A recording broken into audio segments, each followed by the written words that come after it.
Set general quarters. Set general quarters. General quarters, all hands, main battle station. General quarters, all hands, main battle station. Tonight, Clint and BZ are going to tear through the gristle of today's screaming headlines and rip out the sinewy tendons of truth ensconced within right here on the Sackheads Against Tyranny show, a real Shat show, all from the hoary streets of Shatramento, Fornicalia, exposing the trembling toadies, sniveling jackanapes, and fripperous fopdoodles. Infesting altogether too much of this great nation of ours, please feel free to partake of our Shat Room at shrmedia.com. Featuring the effervescent contrarian Sackheads Clint plus the unrestrained bulbariousness. That's right, I remembered. You remembered. From the Zepmeister, doubling your late-night conservative talk show pleasure with double host. Some contents may have settled during shipping. Member FDIC, batteries not included, Terra Cross dotted line, Hell in Mexico, patent pending, warranty void in Montenegro. Tonight, Clinton BZ, we'll talk about a veritable gaggle, shrewdness, a murmuration, an obstinacy, a war and a pandemonium, a gaggle, a muster, a murder, a covey, an unkindness, a maelstrom, a nod, a shiver, an intrusion, a smack, a hive, a prickle, a kaleidoscope, a veritable cauldron of topics. Yonder across from me is Sackheads Clint, and I'll be your server, an obese, somnambulistic reprobate for tonight. Insomniac. Sorry. Thank you. We don't take American Express or personal checks. Remember, this is only an exhibition, not a competition, so please... No wagering. There we go. That is Sackhead Clint over there. One each. I am the bulbarious one. One each. Mm-hmm. And I actually remembered that from last week. You did? Yes. I know. And our chat room is packed. I've saved some room for a few people. We have Alaskan in there right now. So you're going to have to... Alaskan gets on the couch, and he puts his feet up on the sofa, and then he overfeeds the fish in the fish tank. And so when you come into the chat room, you might have to push his... He's got his feet on the table right now. And right now I should mention that he's wearing cowboy boots because the Alaskan... But that's it. Well...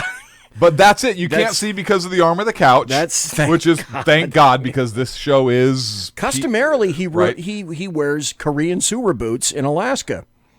But because right now he's visiting friends in Tejas, he's in the chat room, and he's wearing cowboy boots.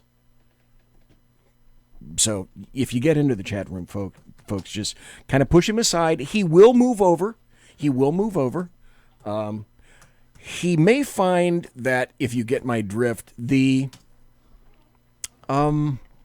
leather on the sofa, if you're not wearing clothes, tends to be a little sticky.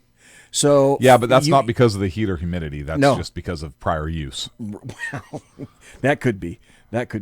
It's me is there, as well as MJP. It's me. It's me. No, it's not. It's me. No, it says it's me. No, it's me. Mike. Because I'm the one the typing. Alaskan. It's me. No, it's not. It's you. It's me. No, I'm over here. I'm the bulbarious one. Yeah. Is it bulbalicious or is it bulbarious? Or it was originally bulbous. Bulbarious. Bulbarious is what it is. Yes. Okay. I'll have to change it. Producer, make a note of that, please. Bulbarious. Bulbarious. Barious. Bulbarious. Yeah. Okay. You don't really have any Clint stories for tonight. Not a long one. Oh, you do have a Clint story. Not a long. No, it's not. It's just. It's more cute. Yeah, I think it's cute. Liberals are going to hate it, but I think it's cute. Okay. All right. It's cute when your 6-year-old is walking in public and starts singing, "Keep your finger off the trigger till your sights are on the target," and then people. In public school? Yeah, just in public. In public. I didn't say in public school. No, in public. Already this is funny. Already this is great. That's all I'm saying. And just the looks of people in California as you're walking along through stores and whatnot, just kind of looking. In the meantime, you're patting him, encouraging him. Good. Yeah. Way to go. Yeah, that's very good. Very good. It's too bad the NRA doesn't have a theme song that you can kind of hum, or there are words to it, something like that. Yeah. I had Joe Wamba on the show last night. Yeah. Were you surprised that I knew who that was? Because a lot No, of his stuff took place. Okay. Yes and no. Okay. Yes, I was surprised because, folks, let's just tell the truth. Generation gap. You're younger than I am. Mm-hmm. Okay, so I'm an old, fat ex-cop, retired in 2016, got 41 years on. So he started writing in the mid-60s, his right? first book. No, he got on LAPD. Actually, The New Centurions, his very first book, is essentially about him. He's not a character. He's sort of a coagulation of a lot of the characters that are in there. Went through the academy, learned all of these things, and then he ended up being placed smack in the middle of the riots in the early 60s. And then, so it's a great indicator of a little bit of a background, and it got you into his character-driven stories. The New Centurions was published in 71. Are you sure? Yep. All right. Yep. Because he wrote When was Choir three Boys? books. When was Choir Boys published? Well, first... Oh, you're going to make me look now. No, I'll look. Okay. Anyway, his first three books were The New Centurions, The Blue Knight. This is by rote. I think the third one... The movie was 1972. Right, but the book came out, So it had obviously, to be before before then. the movie. 71, I think, is when it was published. He wrote it in 70, is what he said. Anyway, he got hired on LAPD in 1960. He retired in 1974. What I discovered after speaking to him afterwards is that he basically decided that he became a detective sergeant. And all the circumstances of him being a famous author essentially made him ineffective in cop work anymore. What he found is that people would come into the station, ask for Sergeant Wamba, and want him to solve the case. And then they made up a lot of specious cases. Some of the officers that were there, he was getting, he was hella flash at the time. He was starting to get into movies. He was being published like crazy. His books took off. And so it just made it really, really tough for him to operate in a cop environment. And then he had the ability to, he left LAPD in 1974, became a full-time writer. So I think he said he had 3 books to his credit before, as he was writing, when he was a cop. And then everything else after 1974, he just based on, boy, I sure hope my books sell. Mm-hmm. And then he got some, he had some series made, some other... what did they make? They made The Blue Knight with, who was the guy in The Blue Knight? William Holden. That's right. And I asked him what he thought the best and the worst translations of his books were. He said the worst was The Choir Boys. He said it embarrassed him. He was in a movie theater in Pasadena. The movie stopped. Lights came up, and he said he was embarrassed. And he came up, and there were a bunch of cops at the back of the movies. Because of the movie version, not the book. No. I was going to say, the book was great. Oh, no. He was embarrassed about what they had done to his material. Got it. And a lot of the guys were looking at him, and he thought, I wish that basically I could just shrink away. It made me so incredibly embarrassed.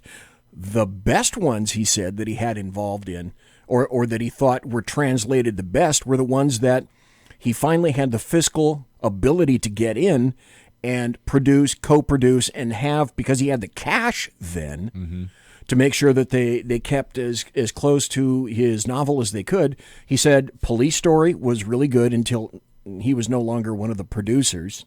I didn't know that was true. I thought he produced all along the way, but apparently not. And he liked the Glitter Dome. HBO did the Glitter Dome. 84? Something around. Who was in the Glitter Dome? James Garner was in the Glitter Dome. And God, my memory, I can't believe I remember know, this. this is John shocking. Lithgow. Oh.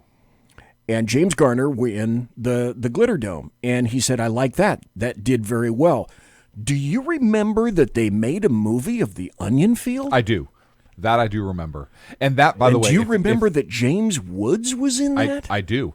That was a great movie. That was an even better book. Not that that's surprising. It was an incredible book. And what unless you realize that that's a true story...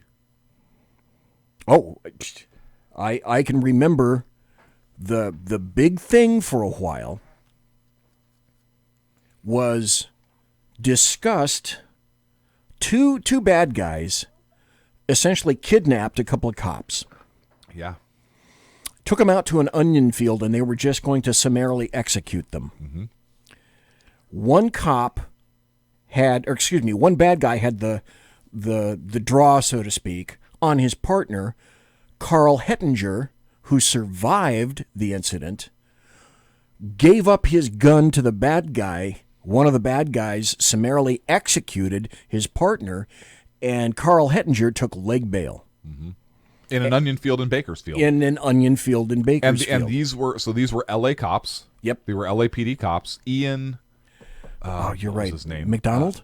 I'd have to look it up. Ian was one of their names. And yeah, so they were detectives, and they came. I don't remember if they were up like on a suspicious vehicle. I don't remember the circumstances. It's been a long time since I've read the book. And yeah, they were taken hostage. Yep. And the partner was taken hostage, and give us your gun or we're going to kill him. And he gave up his gun. They were taken in the back of a vehicle. They were driven from Los Angeles to Bakersfield, out into the middle of nowhere into an onion field, and where they were going to be executed. Yeah, just so it's a true story, which is terrible in and of itself, but the way that it's written and the way that Joseph Wambaugh presents it was very, very, very well done, and it was done in a way that is going to entertain, for lack of a better word, right? It's going to keep the interest of the reader, but it also didn't dishonor the officers involved, if that makes sense. It didn't cheapen what they went through for the sake of selling books. Does that make sense? I think what you're trying to say is it respected them and the situation. It did, yeah. 100%. It's not like they didn't go out to glorify. They didn't glorify the cops. They didn't glorify the bad guys. I don't think he did. He told a story, and the manner in which he told this story was very well done, and I think it translated very well to the reader. I found it very interesting. He focused on Carl. Well, let me go back a little bit. The big deal, the big takeaway at the time for copdom was, do you give away your firearm when someone has another officer held hostage or a gun to their head? You know, you saw that, for example, on the first movie, 48 Hours, where Nick Nolte ended up giving up his gun. You know what? Even before that, in the 1800s, in Blazing Saddles. Right. We were talking about that earlier. Funny you should mention that. Son of a bitch. Anyway, the whole thing was, and I can remember for a time, not knowing him, but just hearing about the circumstances, a lot of cops said, some said, yeah, in that situation, I'd have to. A bunch of cops said, no, that Carl Hettinger was a punk. He was a pussy. He was limp-wristed. You never give up your gun to a bad guy. I mean, copdom in the 70s, around the onion field, man, they came down heavy, big time on Carl Hettinger. And essentially the rest of the book was, as Wambaugh said, he said, this was the first book where I displayed, because no one had a name or a phrase for it back then, the terrible toll that PTSD will take on you. Because Carl Hettinger ran away from a critical incident, ran for his life, saved himself after seeing his partner being gunned down, and then was, because he read articles, he listened to cops, he had to leave, because so many other officers said, you're a terrible guy, You should never have given up your gun. And some people were saying it's because of you doing that you got your partner killed. Now imagine having to live with that for the rest of your life. That's a debate that still goes on today. It is a debate. 100%. And do you remember Trejo, Deputy Trejo, Sonoma County? He was on Highway 12, and he comes across a suspicious vehicle in front of a saddle shop. And it's on Highway 12, kind of heading out between Santa Rosa, heading out into Sebastopol on the way out to Highway 1 and Bodega Bay. How long was this? This was... You're going to have to refresh my memory because I don't remember this offhand. 95, 96. Okay. Right around there. All right. You could look at it, either 95 or 96. Okay. Mike Trejo. I think that was his name, Mike. Deputy Trejo, Sonoma County SO. Okay. He comes up on a vehicle, kind of suspicious vehicle, in front of the saddle shop, and he gets out. Two people in the vehicle get out. He basically stops to see if he can render assistance, check him, talk to him, see what's going on. They get the drop on him with a shotgun. And they say, take off your duty belt. He takes off his duty belt. Get on your knees. He gets on his knees. And they end up executing him right there with the shotgun. Gave up his gun. So this debate happens in law enforcement. Well, you're spot on. I'm looking at this right now. I went, folks, if you want to find out information about officers that have fallen, go to odmp.org, which is the Officer Down Memorial page, odmp.org. And you're right. You nailed the year. It was March 29th, 1995. Damn good memory, mister. Deputy Frank V. Trejo. Mike was his son. Sonoma County Sheriff's Office, California. And then as a description, it says, Deputy Frank Trejo was shot and killed investigating a suspicious vehicle parked at a closed business. At about 11:30 p.m., Deputy Trejo saw an occupied pickup in the parking lot of the Santa Rosa Saddlery. Again, nice memory on that. On Highway 12 west of Santa Rosa. The business was closed. Deputy Trejo stopped to investigate. In the vehicle was a recently paroled inmate from Pelican Bay State Prison. Stop. People who don't know California should know that Pelican Bay State Prison, which is way up north by, I think, Crescent City. Yep.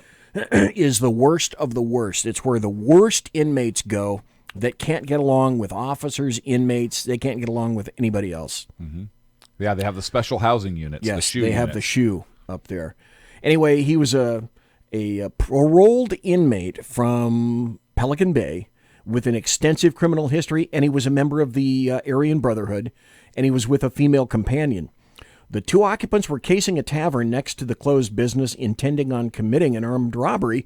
As Trejo was walking toward the suspect vehicle, the paroled inmate pulled out a sawed-off shotgun, confronted him at the rear of the pickup. He shot Deputy Trejo in the face with the shotgun, killing him instantly, then took Deputy Trejo's gun and fled the area. The two forced their way into a house a short distance away and took a family hostage. So if I remember correctly, his duty belt was placed on the hood of his car. So I could be mistaken on this, but I don't think I am. But he was believed that he was told to remove his duty belt. His duty belt was, I think it was found on the hood of the patrol car. I believe that's the case. Bleacher and Freeman. Oh, right, the CHP officers. Yep, California Highway Patrol officers Bleacher and Freeman. I think that was another one where named a freeway around here, if I'm not mistaken. Yeah, they did the bypass. Right. Okay. If I'm not mistaken, again, there it was one where partner taken, right, gets the drop on him. Male suspect, female in the vehicle, also traffic stop. I'm trying to think. Not that we need to talk about this all night, but anyways, this was interesting, and if I'm remembering the facts on this correctly, the officers give up their guns or have it taken from them. Anyways, they give up their guns. One of them is handcuffed. Executed. The other one had a backup pistol that he cleaned that day, took the backup pistol up, got the drop on the suspect, neglected to reload it. Oh. When it clicked, the suspect heard him and killed the second officer also. And I think you could look up them on the memorial page also, Bleacher and Freeman. But that's another one where that stuck out because it's another one where, man, you get your partner hostage, you give up your weapons, and then you go for a backup and it's not loaded. That's like that dream, right? That's that recurring dream. Where the 1,000-pound trigger pull, or the freaking the hammer falls on an empty chamber.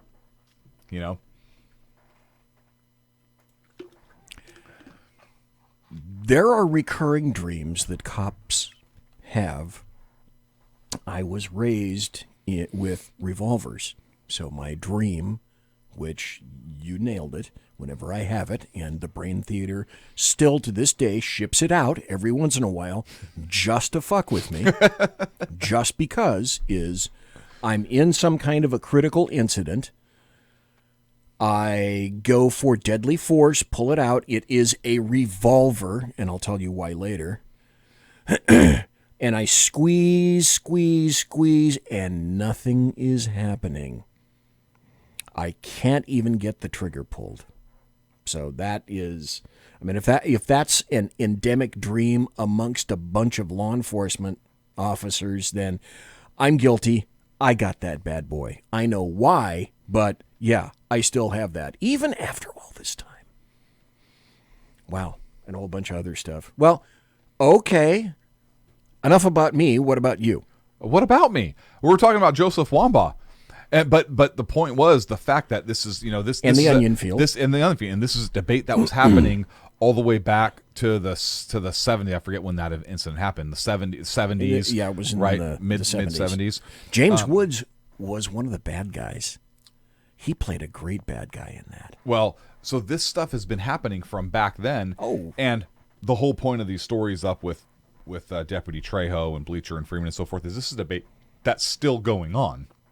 Bleacher and Freeman were, 80s? Trejo was 90s. So here you have an event, 3 different decades, the 70s, the 80s, the 90s, where, and this is just stuff we're coming up with off the top of our heads, where this is a debate in law enforcement that's going on. So he wrote a very important book in terms of, like you said, bringing attention to it, and I thought it was very well done. But the debate has never really been solved because it keeps coming up. And every time something like this happens, it rears its ugly head again in terms of what do you do. And I don't know that there's a right answer. I don't think there is a right answer, because how much range time do you have? If your partner's hostage and you have, this much, how confident are you that you could take that shot? Can you get a contact shot? If you're not that good, maybe you really believe your partner will be let go.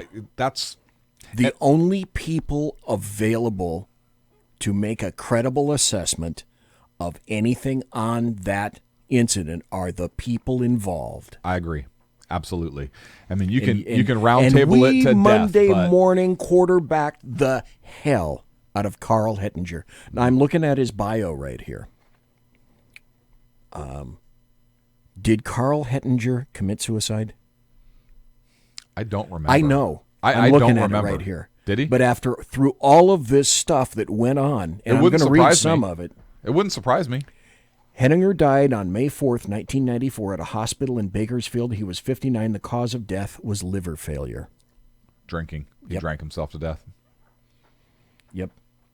Joe Wambaugh said of Hettinger, after writing both the book and the film about the onion field, Carl minded terribly, but I just exploited him. I used money as my weapon to get the story.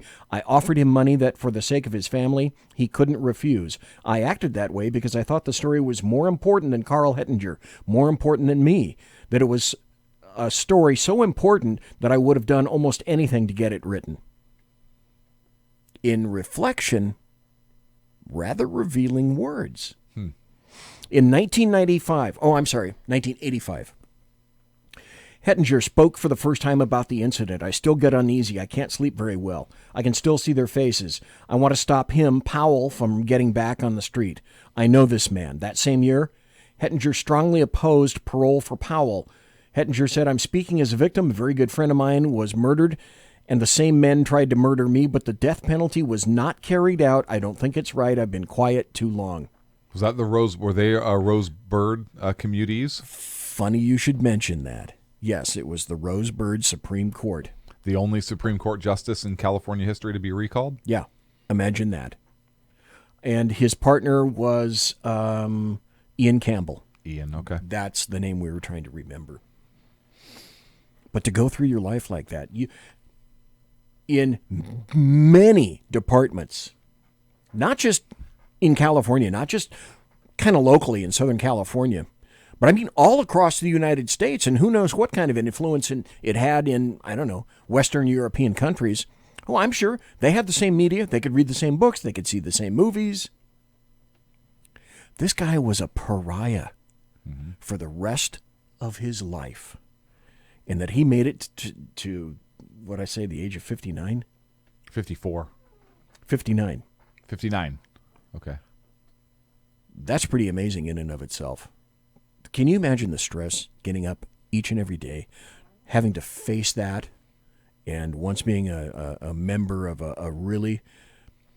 Folks, you don't know the camaraderie and the solid unity that law enforcement has. It really is a group of people that by the job sometimes live together, play together, recreate together, go drinking together. Now, not so much drinking. Probably they go vaping together. Yeah, they probably go get pedicures together. Pedicures together. You know, they get their man buns tied up together.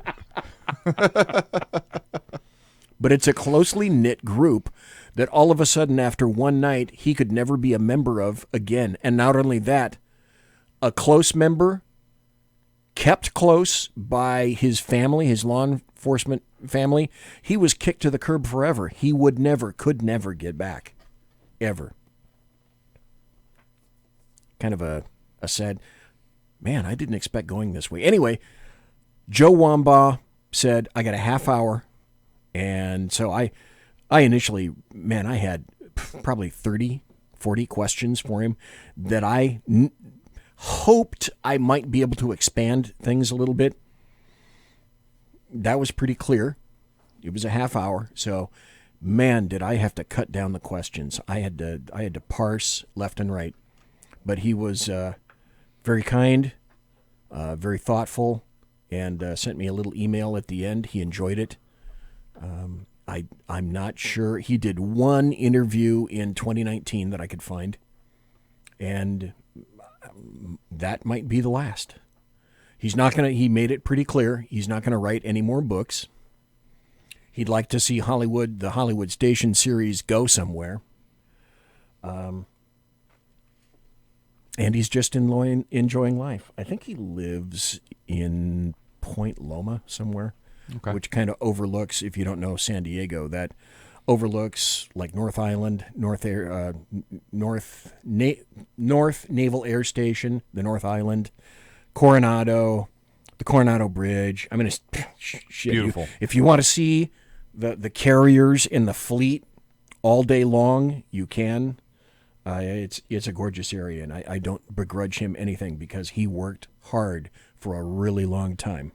So, again, thanks to Joe Wambaugh for doing that. We're on a break. When we come back, you don't really have a Clint story per se, but you made me aware of what I consider to be a really interesting historical story. And when we come back, maybe we can talk about that. Sounds good. Is that all right with you? Yeah, and then we'll get into some meat. Meat? Some carne. Und potatoes. Und potatoes. Meat and potatoes. We'll be right back with meat and potatoes. Conservative media done right. You're listening to the SHR Media Network. Hey, it's Sean from the Sackheads Radio Show. Also one of the owners here at the SHR Media Network. Are you opinionated? Have you ever wanted to do your own show? Have you ever heard somebody like the Sackheads and go, yeah, I could probably do that better? Well, now's your chance. Send me a 5-minute clip at sackheadsradio@gmail.com. and maybe you can be part of the SHR broadcasting team. sackheadsradio@gmail.com.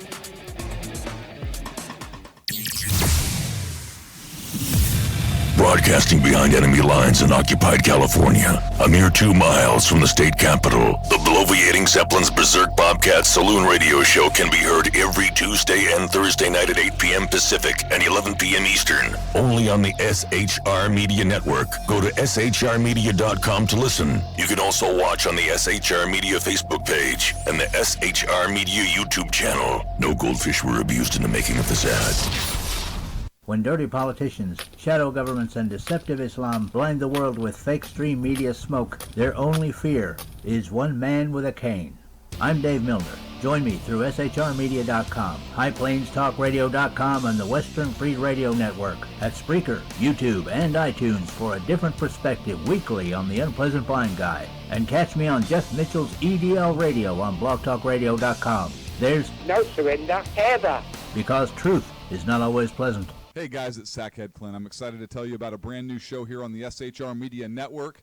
I'm teaming up with the one and only all-powerful, the bloviating Zeppelin, sitting here to my left, bringing to you a fresh new show here on the network. It's Against Tyranny. And we'll be picking up where the Sackheads left off. Excited to be with you, sir. Sackheads Against Tyranny. We're going to chat. We're going to chat Wednesday nights. S-H-A-T. Sackheads Against Tyranny. Wednesday night, 11 p.m. Oh, it's the same time, right? 11 p.m. Eastern, 8 p.m. Pacific. Same SAC time, same SAC channel. Yep. shrmedia.com. See what I did there? It's your business diva here, Melanie Collette. I am inviting you to a front row seat as I discuss some of the most intriguing details of wealth and finance with today's movers and shakers in the world of business. Listen in and discover financial truths on a global, domestic, and household scale. Uncover topics that will impact your wallet today and in the future. Money Talk with Melanie airs Monday through Friday, 5 p.m. East, 2 p.m. West, right here on SHR Media and High Plains Pundit Talk Radio. You can't afford to miss it. Human by race, Christian by faith, American by nationality, and conservative by choice. Reverend Ralph J. Chittum Sr. is the right guy on SHR Media from 8:05 to 9 p.m. Monday through Friday. And if on the rare occasion I am ever wrong, I will still always be right. The right guy on SHR Media. Hey, this is Michael Wright. And I'm Shannon Wright. Join us for The Right Way with Shannon and Mike, Monday through Thursday from 7 to 9 a.m. right here on SHR Media. Why are they joining us? For fun things like sports, politics. Oh, maybe some news and entertainment? And all kinds of other things. Money and recipes and events, all kinds of stuff. Yeah, so join us Monday through Thursday, 7 to 9 a.m. here on shrmedia.com. Hey, BZ. So the plan's working. You got rid of Sacco. Sean is now stepping away. I never even saw him. And I know, and insidious.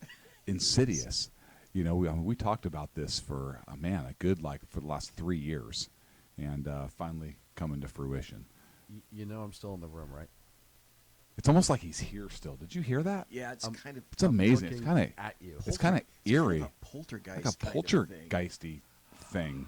Yeah, Sackheads Against Tyranny. You're listening to the SHR Media Network.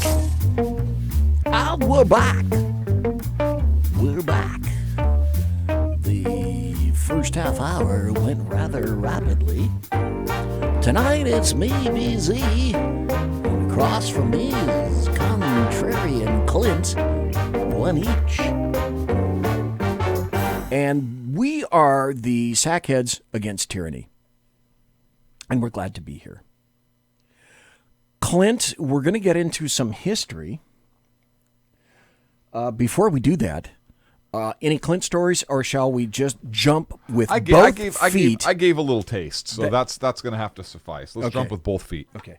All right. Into history. Now, you found this story, and you brought it to my attention. I had no idea. And because we are both devotees of history, maybe you can regale us with that tale, because the headline, if nothing else, I found really, really engaging. The headline says, it's like, what? The headline says, Germany could have won key World War II battles if they'd made these tactical changes, study says. I saw that. So it's almost like, is this sort of another man in the high castle scenario? So it was Britain's University of York, and they used a computer model that determined that the Battle of Britain could have been won by the Germans had they attacked Great Britain immediately after Winston Churchill gave his speech on the finest hour on June 18th instead of July 10th. So they waited 3 weeks to start their offensive. And if they would have, and during that 3-week period, what was Great Britain doing?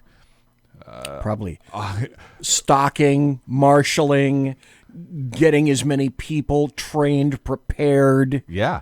And it was huge. Another thing they should have done is they should have continued their attack on the British airfields after August 13th. Had they continued to pound those airfields, and had they hit immediately after the finest hour speech, the simulation showed that German would have been able to, what is Operation Sea Lion or whatever it was, they would have been able to go to the next step in their land invasion of Great Britain. Great Britain would not have been able to defend against the German onslaught.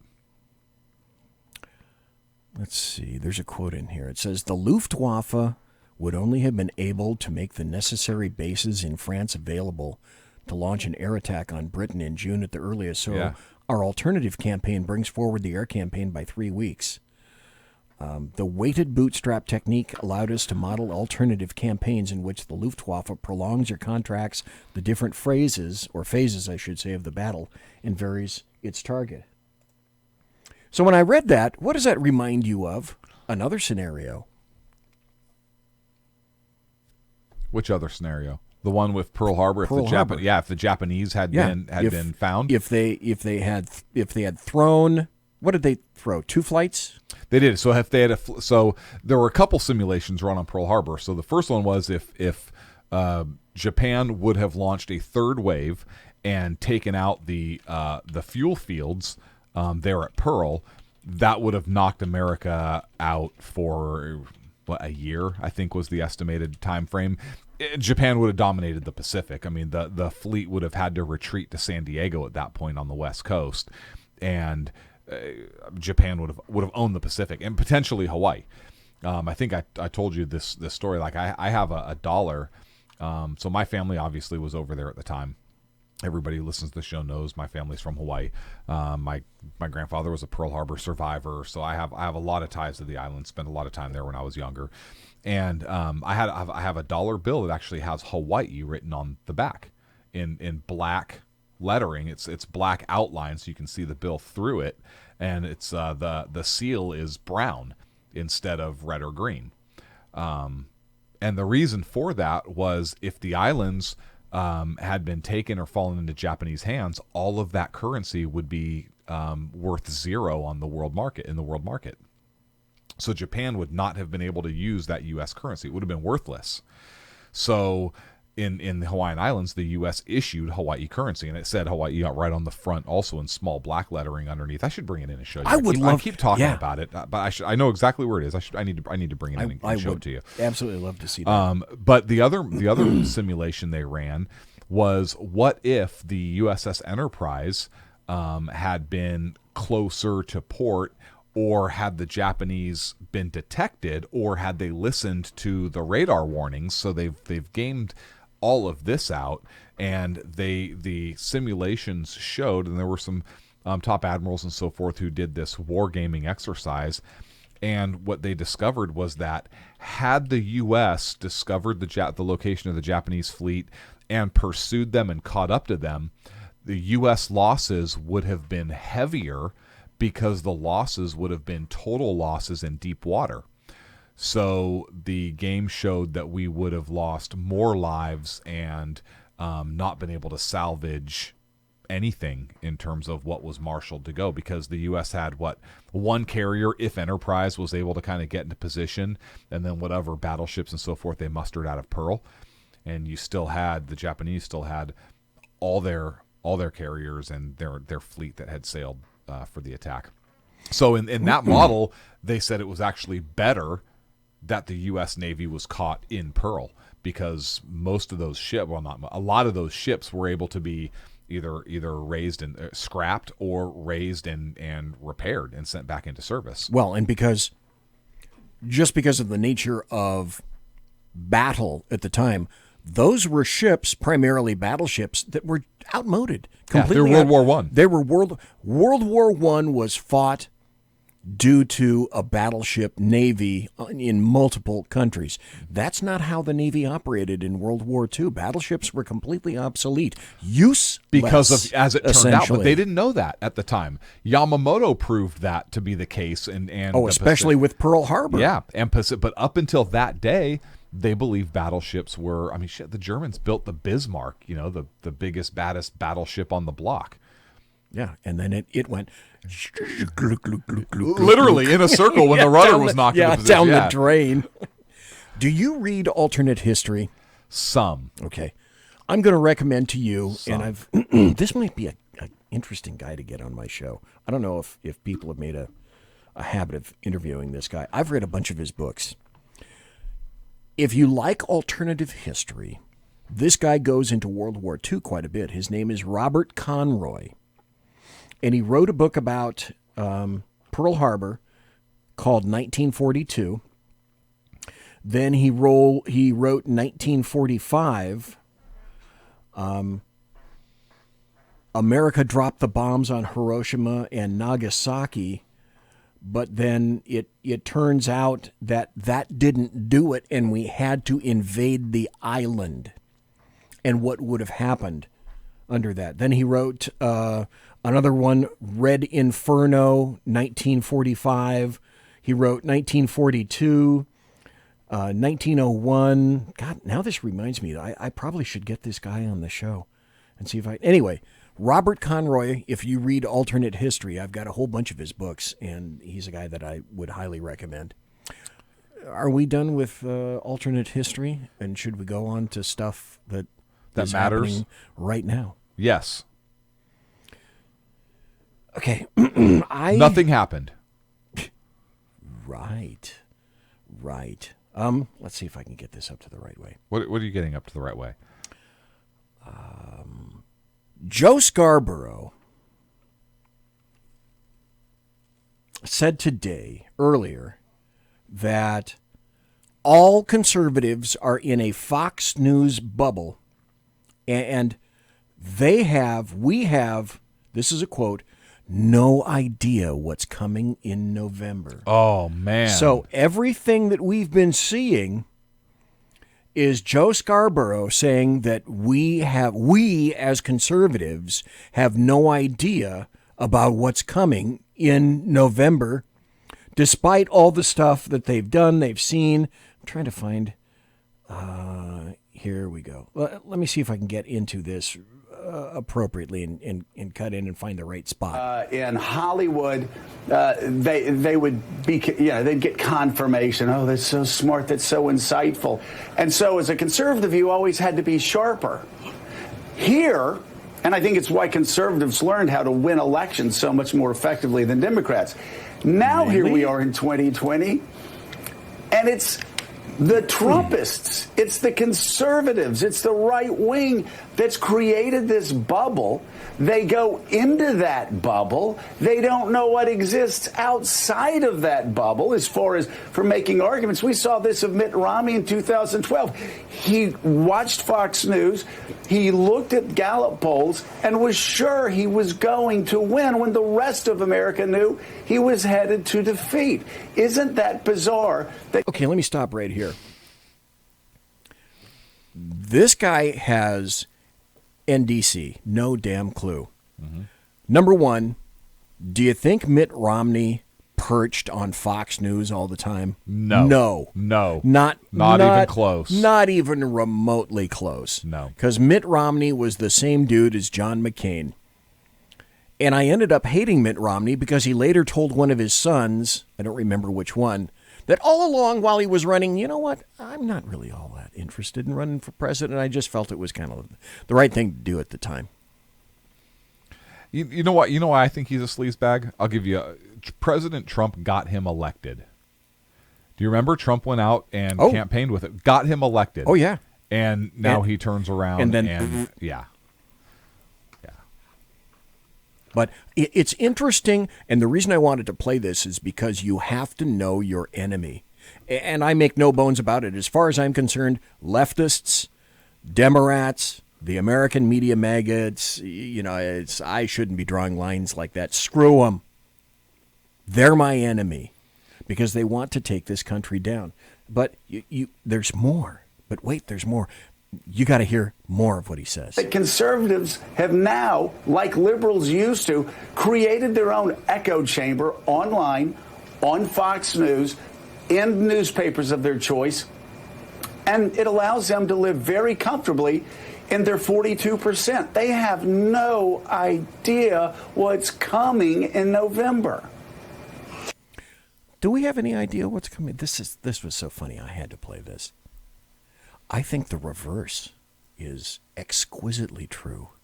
They have no idea that it's going to be a replay of 2016, except I think that the electoral will be closer. You think so? Yeah. I think the electoral will be closer. But I think what will occur is he will, in fact, get the electoral, and he'll get the popular vote, too. And I think I can see that. I think that'll be a baton across the head of leftists and Democrats and the American media maggots. I don't think they realize the reverse is true. We've found that everything of which they are accusing us, they themselves are guilty of now. Mm-hmm. And to think that they're sitting in the catbird seat, folks, do you really think that the Democrats are sitting in the catbird seat right now? You know what's...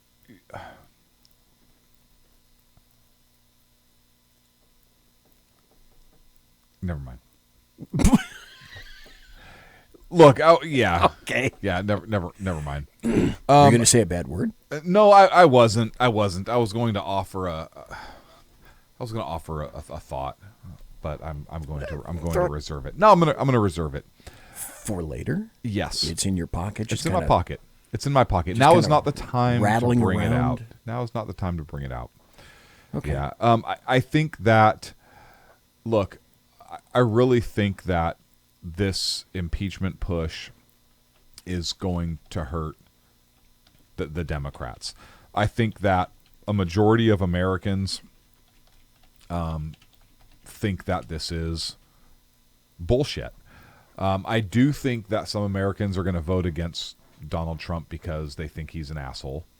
But I think that a lot of Americans will vote for him, if for nothing else than because they believe that what the Democrats are doing is wrong. I believe that. I believe that to be true.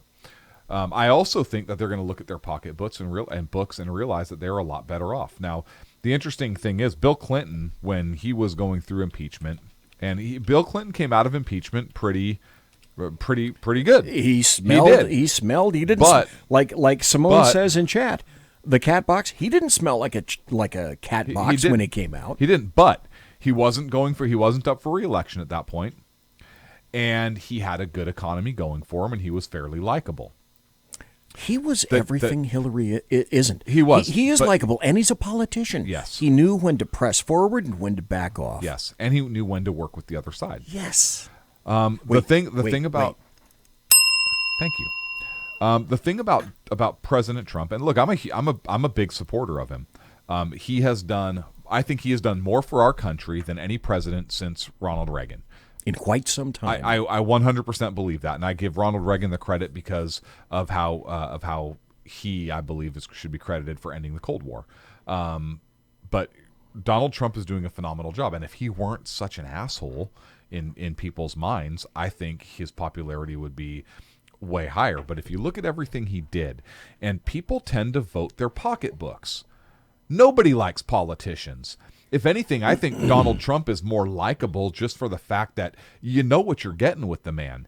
He says what's on his mind. You don't have to wonder what President Donald Trump is thinking. You know what the man is thinking. He will tell you exactly what he's thinking. Adam Schiff is a sleazebag. He'll just say it. So I think that people are going to, when it comes time to, as you say, pull the big red handle, I think that people are going to take a look at their financial situation. The difference is, though, is between Trump and Clinton. Trump is in an election year. And the second thing is he's not as likable, quote unquote, as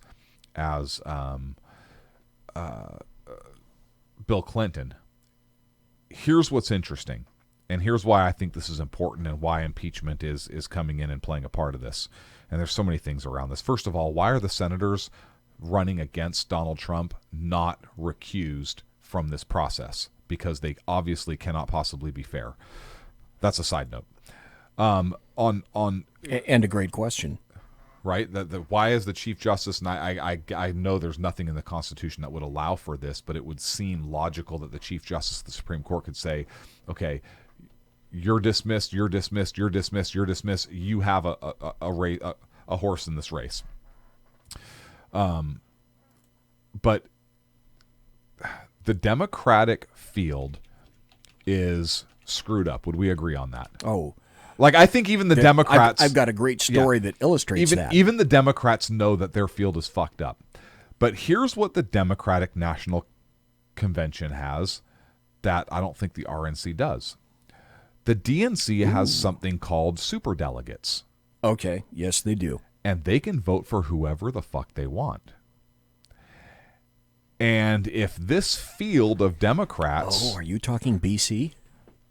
If this field of Democrats... Oh, you're talking BC. ...cannot get a majority or what they need to get the nomination, then superdelegates come into play.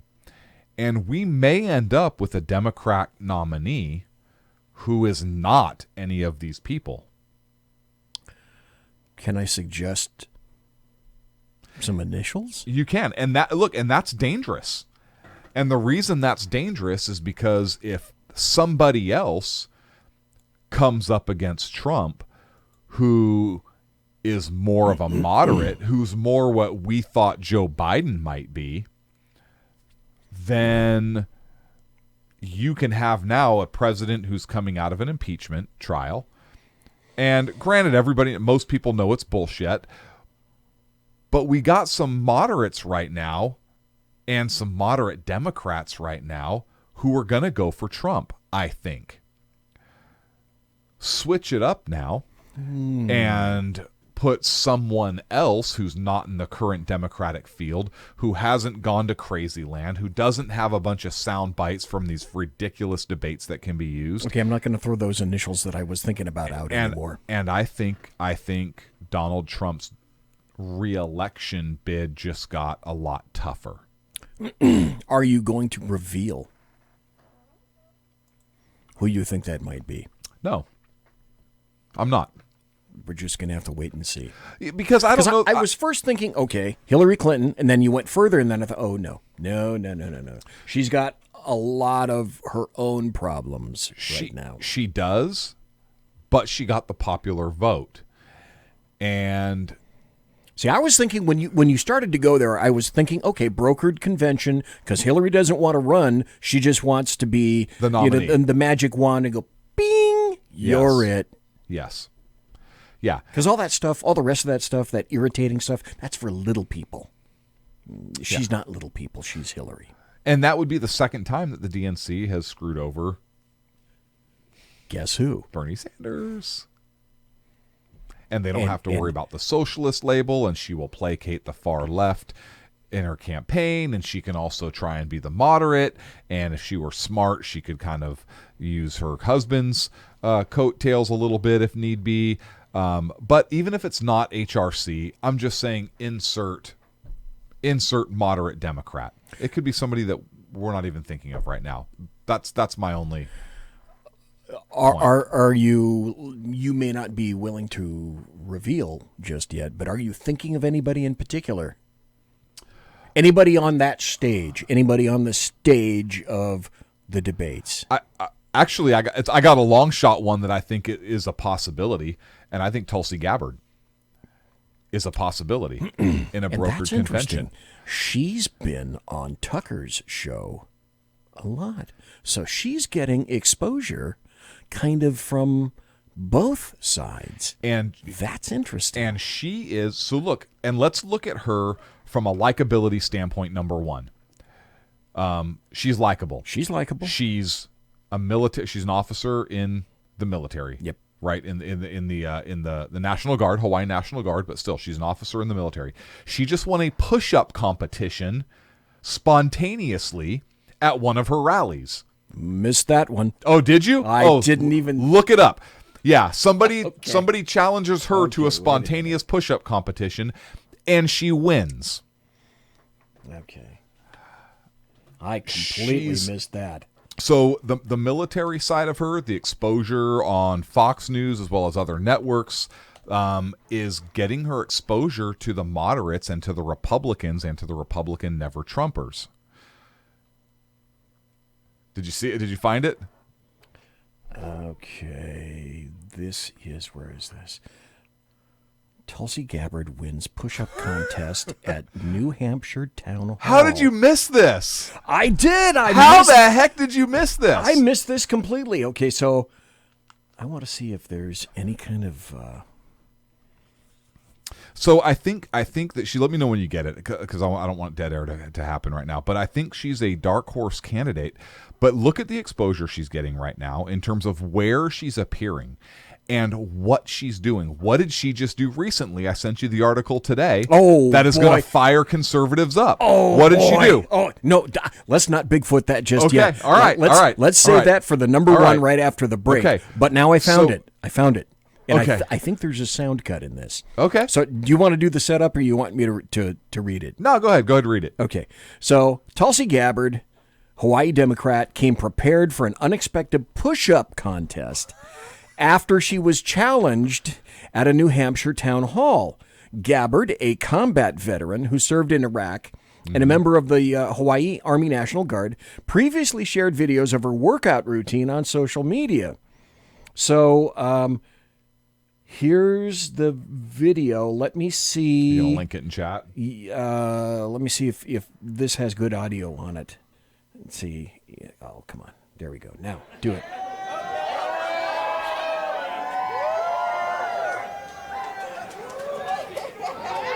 So she's doing a bunch. And somebody's doing them with her. Yeah. And it's a guy. And the guy gives up. Yes.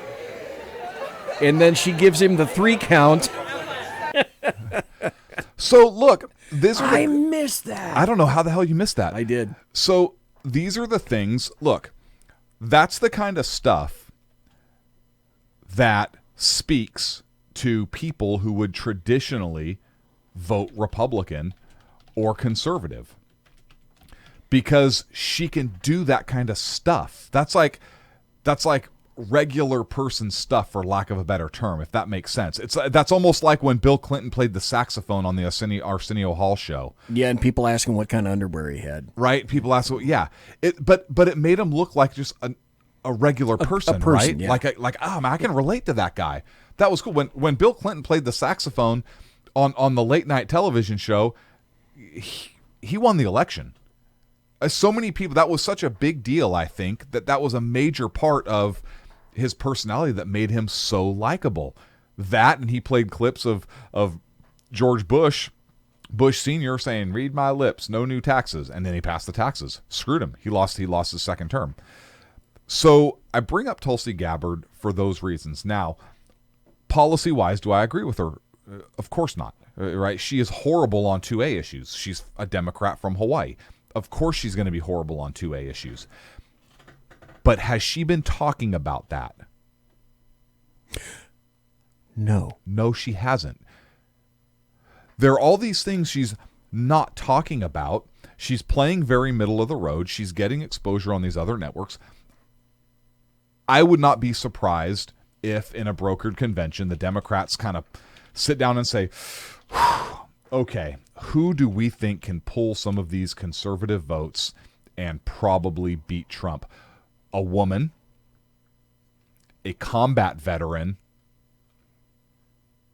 and somebody who tends to be moderate and is getting exposure on it, but yet is going to vote our way on guns and all these other things.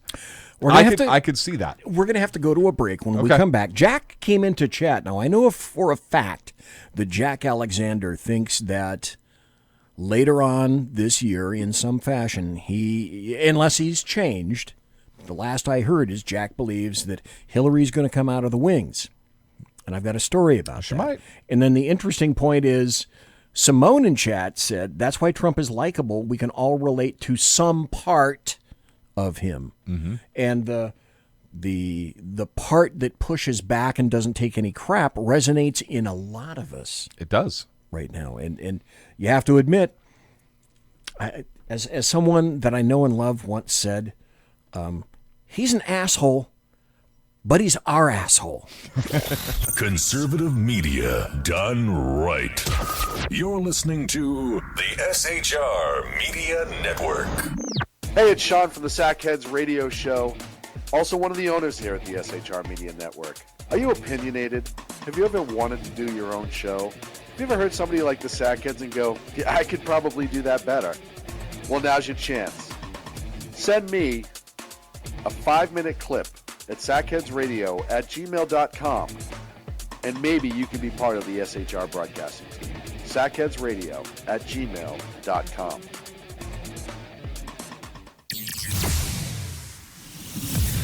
Broadcasting behind enemy lines in occupied California, a mere 2 miles from the state capitol, the bloviating Zeppelin's Berserk Bobcat Saloon Radio Show can be heard every Tuesday and Thursday night at 8 p.m. Pacific and 11 p.m. Eastern. Only on the SHR Media Network. Go to shrmedia.com to listen. You can also watch on the SHR Media Facebook page and the SHR Media YouTube channel. No goldfish were abused in the making of this ad.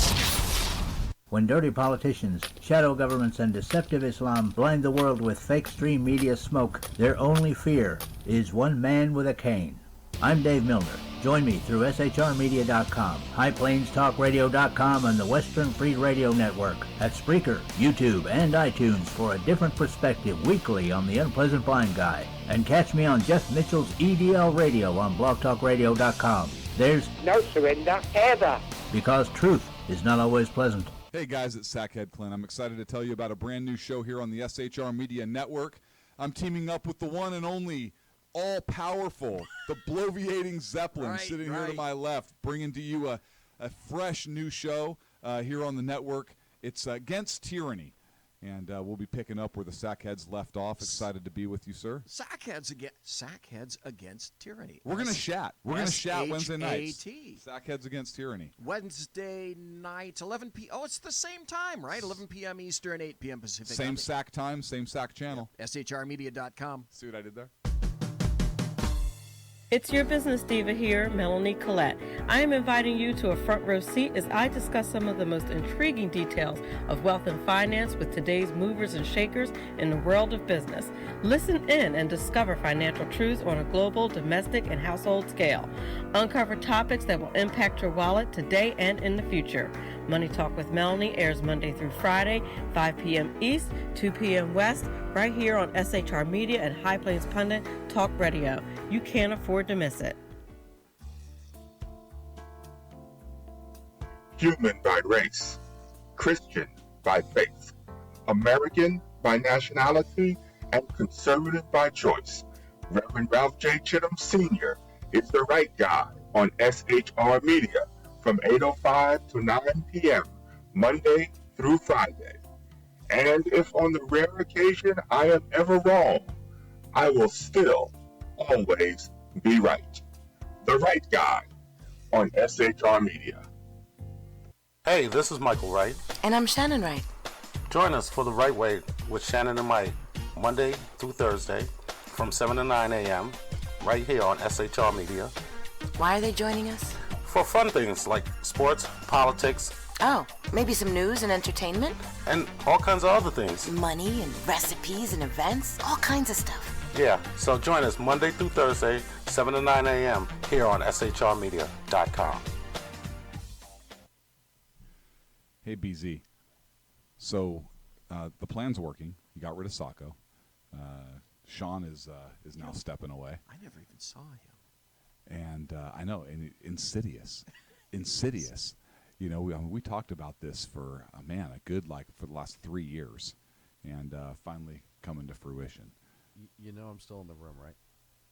It's almost like he's here still. Did you hear that? Yeah, it's kind of. It's amazing. It's kind of at you. It's kind of eerie. Poltergeist. Like a poltergeisty thing. Yeah, sackheads against tyranny. You're listening to the SHR Media Network.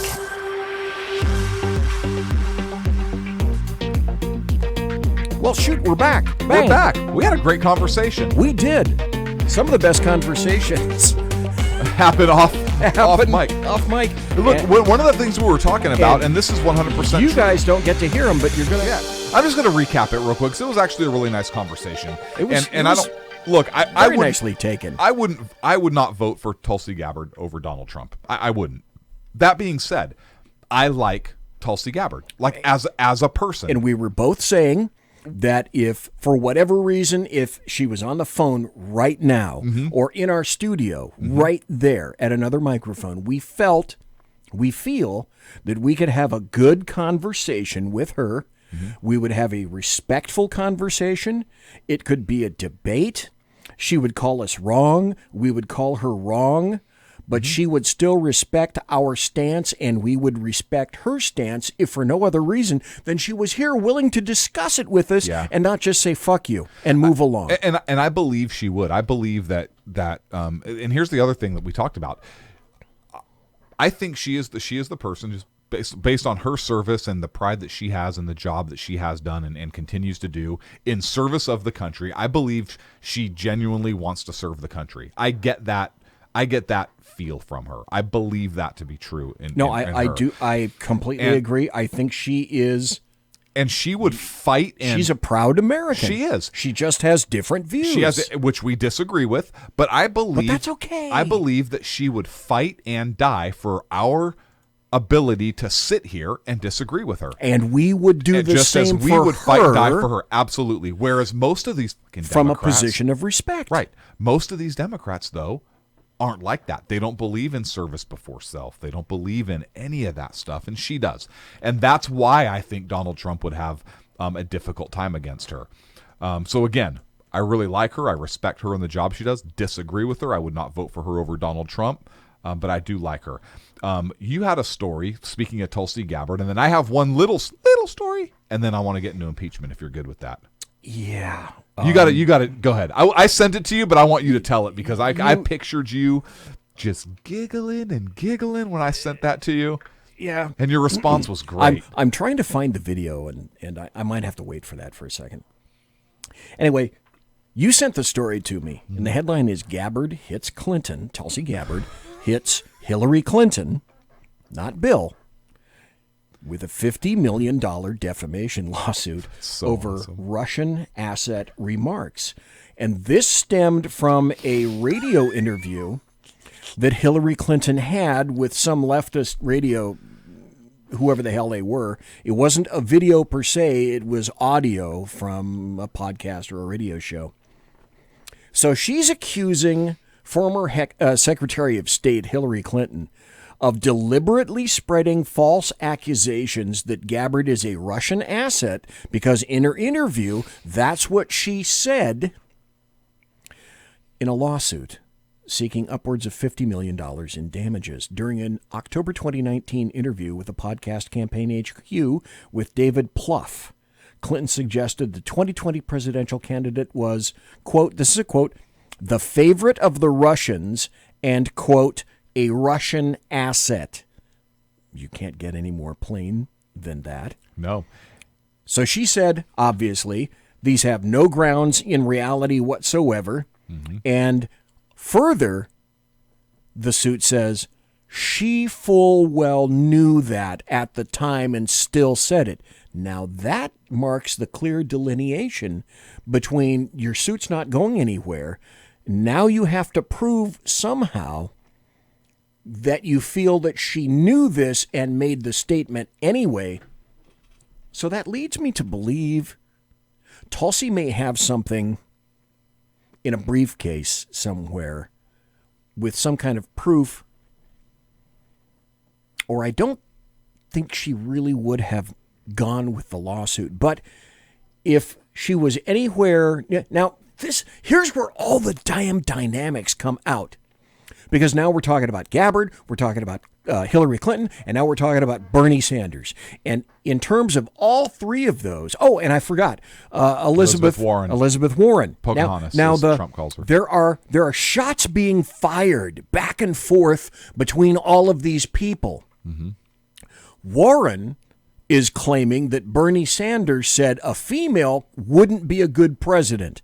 Now, do I know for a fact whether he said that or not? No, I don't know. Hang on, but there is audio of him giving a speech where he in fact talks about a woman could become president.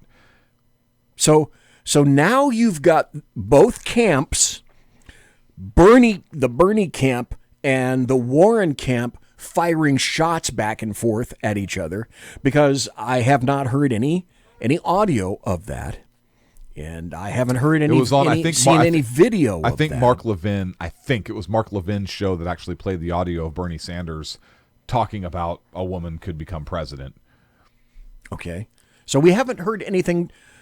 Think yes. Okay, so now we have rockets and missiles fired between those two. Now we have rockets and missiles fired between Bernie Sanders and also between Hillary Clinton, because Hillary Clinton, the one who essentially got Bernie Sanders kicked out and kicked to the curb in 2016.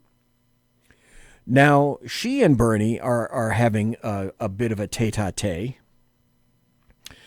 And she's saying essentially Bernie is completely unelectable. Then she's got this lawsuit with Tulsi Gabbard. We were talking, you were indicating that Tulsi Gabbard, that Tulsi Gabbard can pick up a lot of stuff that maybe nobody else can in an electable fashion. Okay, here we go. Now, that you just sent me something from heavy.com. Bernie Sanders, history of supporting women running for president. Videos. Okay, so let me see if any of these have... Oh, okay. Here's a video. So I can do this. Let's play the audio of this. If it will let me. Come on. You can do it. Jack Alexander in the chat room. Okay. Come on. Whose side are you on? Are you on the side of workers and poor people, or are you on the side of big money and the corporations? Okay, well, that wasn't a very good video. Let me see if I can find another one where there's actually some decent audio about it. But anyway, from this... Oh, wait. No. Here we go. This is a YouTube video. This should have, I would expect some decent audio in it. Bernie Sanders, we're just a couple of weeks away from the Iowa caucuses, and by most folks' accounts, ready to plunge.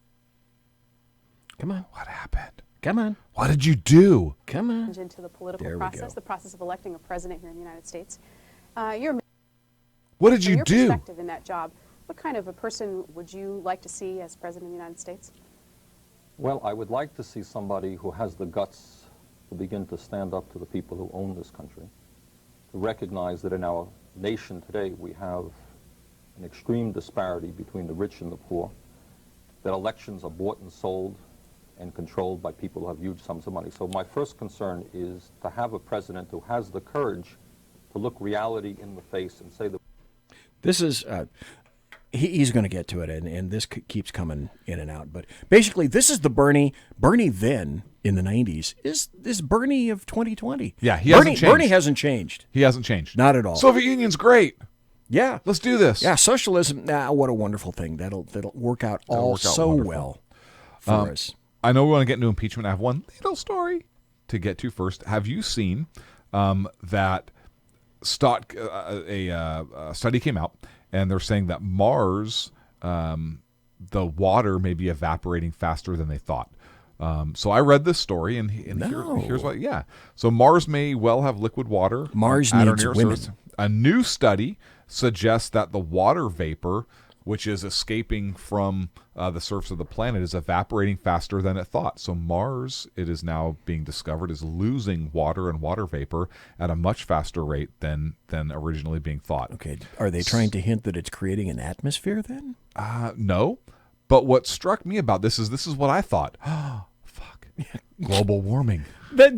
Simone in chat Did just she? said that. Simone in chat just said global warming Yes. on Mars. Yes. I read this story and I laughed because I thought, holy shit, look, there's natural climate change occurring on Mars and there's no people there. Unless they're going to say our rovers. Oh, they must Our have had rovers. something to do with it. You Our know that we are rovers linked to did that. something to do with it. Okay, Yeah. I found the other article that I was looking for. This is from The Hill. Hillary Clinton tears open wound with her attack on Sanders. An attack on Sanders. Hillary Clinton tore open old wounds from her divisive 2016 battle, putting Democrats on edge about whether the party will be able to unite after a 2020 primary that has produced new fault lines between the center and the left. Clinton's attack on Sanders and her refusal to commit to endorsing him or campaigning for him if he wins the Democrat presidential nomination. Ooh, that's pretty big. Infuriated progressives and raised new fears among Democrats. I find that very interesting. Let me ask you a question. Let me 12. ask everybody else. 12. 12? Yes. 13? No, 12. 12? Mhm. Okay. I think so. The answer tonight is 12. 12. The password is 12. Okay, good to know. AOC has been making mouth music to the effect that the Democrats aren't left. The Democrats are moderates. Bernie... This is not shocking. Bernie has been saying all along that he is what she is. She is endorsing him, a Democrat socialist. She will just barely be 35 if she were, well, okay, let me throw this out. Before I even get to my main point, let me go to an adjunct point. Do you think AOC will run for president? At some point, yes, I do. Absolutely. Okay. No, not a doubt in my mind. Okay. All right. That having been said, if she runs in 2024, by the time January 20th, 2025 comes around, she wouldn't be 35 by the time that she's elected, but she would be 35 by the time that she was appointed. So, will she run in 2024? And then the other point is she and Bernie Sanders trying actively, in my opinion, to create a splinter party and take it out on take the road show out on their own? Because, as I've said for years, the left are insufficiently left for the left. Yes. I think that they're trying to... I don't think they're trying to splinter. I think they're trying to overtake the Democratic Party. I think they're trying to turn the Democratic Party... Because they've always said primary the crap out of everybody. Yeah. I think they're trying to turn the Democratic Party into the Democratic Socialist Party, and without calling it democratic socialism. Yeah. Yeah, I believe that. And they'll just want to keep the name because people are that stupid. Correct. Just like people in California, spell it with a K, are always that stupid as well. Yeah. Even though they hate it. They hate it. They hate the gas tax. People hate it. They fucking voted for it. Oh, I got, what do we got? We got, impeachment. 10 more. Here's another. This will go kind of towards impeachment, but I want to throw this in before we wrap up the show. And we got 10 more minutes before the bottom of the hour break. I saw this, and you didn't make any mention of this, so I find this interesting, and then I'm going to ask you and everybody that's listening or watching what your opinion is. The Supreme Court evidently has decided that they will hear the faithless elector case ahead of the 2020 presidential election. So if you're wondering, okay, what is that? The Supreme Court said it's going to hear a case about whether presidential electors have to vote in accordance with their state's popular vote in the Electoral College. Yep. Because remember now, there are at least 12 states that have said, okay, whatever we go with, whoever those people are, if we vote, if we all go for Clinton, and then you all have to then vote you for. all are going to go for Clinton. Mm-hmm. The court said it would take up the case of Chiafalo versus State of Washington, where 3 so-called faithless electors who were fined after voting in 2016 for Colin Powell are challenging whether a state can bind an elector to select the state's popular vote winner. In the faithless elector case, advocates for the court's intervention say the issue needs urgent resolution in an era of intense political polarization and the prospect of a razor-thin margin in a presidential election, although so-called faithless electors have been a footnote so far in American history. So the justices have said they are going to hear the arguments in April and should have a decision by June. Yeah. So- what happens if so- what happens if California 'Cause California- overwhelmingly goes for, but somebody's pissed off all the homeless population and they vote for Trump? Ooh. I think the Constitution allows the electoral college to. The president is selected by the electoral college. Period. Not by the popular vote, who then determines the electors that get sent, but by the electors themselves. They are the ones that cast the votes, not the people. We are a representative republic.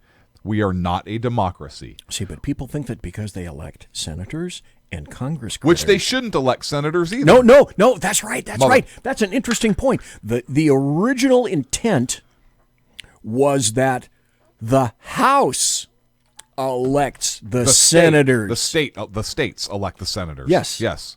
The state the representatives the state from legislatures, the states go elect the senators. and they elect the senator, not the people. Nope. The people elect the House. It's the people's house. Yes. The House of Representatives represents the interests of the people.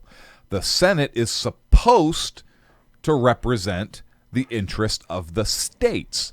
And the president is supposed to defend or represent the interests of the national government, the federal government. So you have the people, the states, and the federal all working together to get things done, laws signed, stuff like that. Anything that passes is supposed to be good for those 3 specific entities. Which is why tearing apart everything makes everything else fall apart. Yes, and when did we go to popular election of senators? Civil War? No. Woodrow Wilson's era. The progressive era. Okay. Early 20th century. Woodrow Wilson's guns.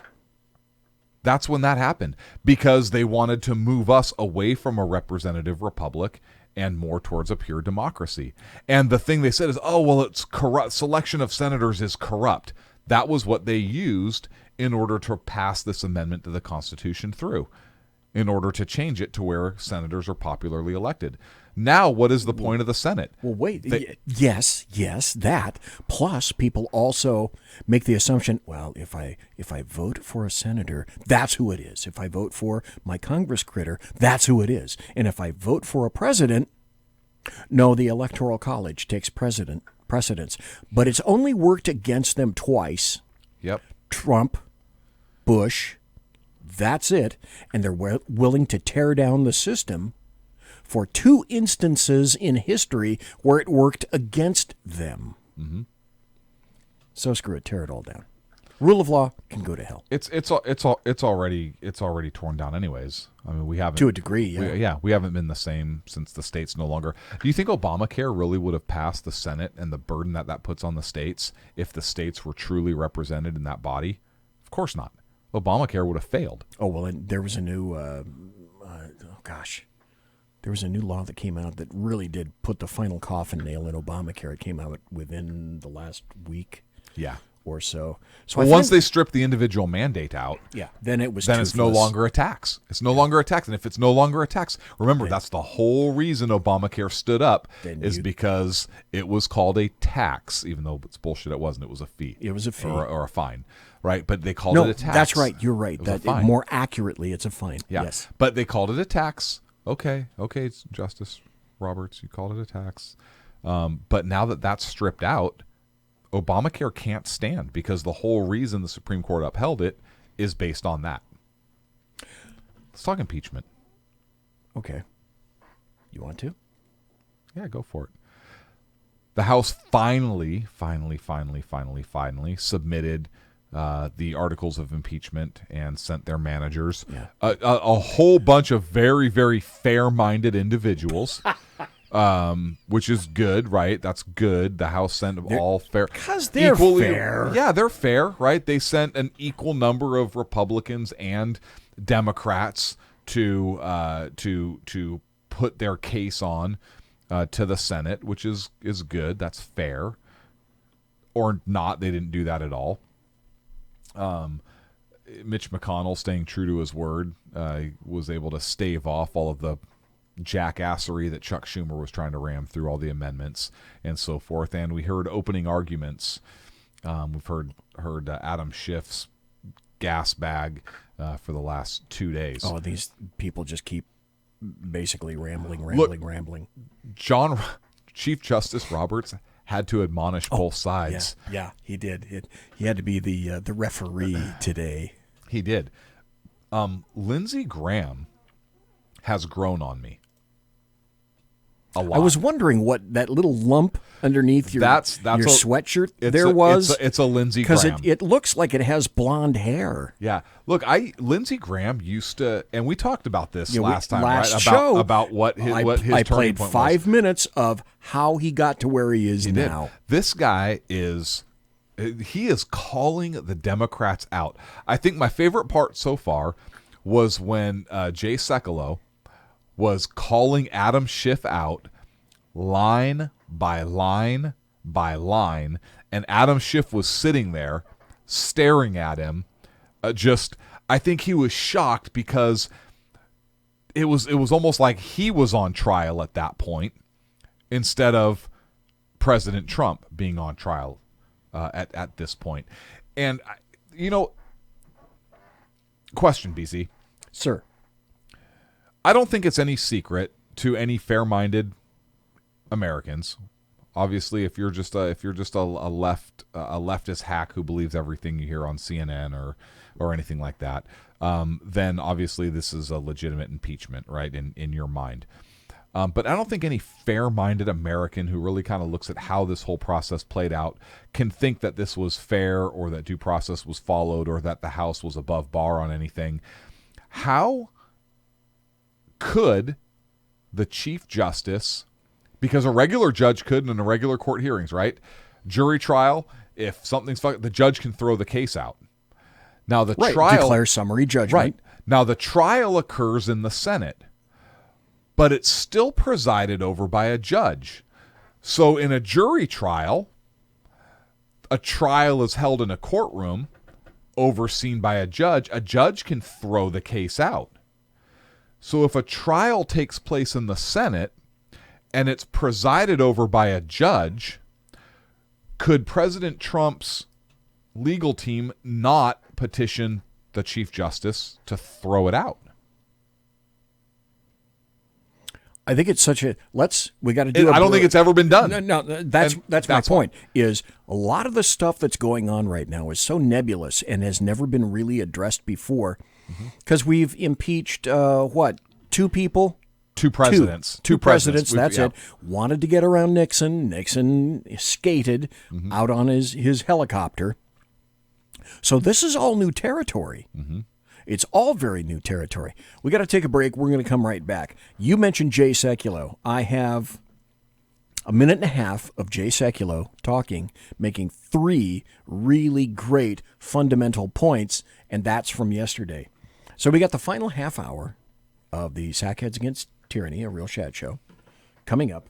And then when we come back, we're going to listen to Jay Sekulow, and then I really want to hear what it is. Oh, and then I found an audio bit on Saturday Night Live that occurred recently where it's amusing because they take leftists to task in this with a dog.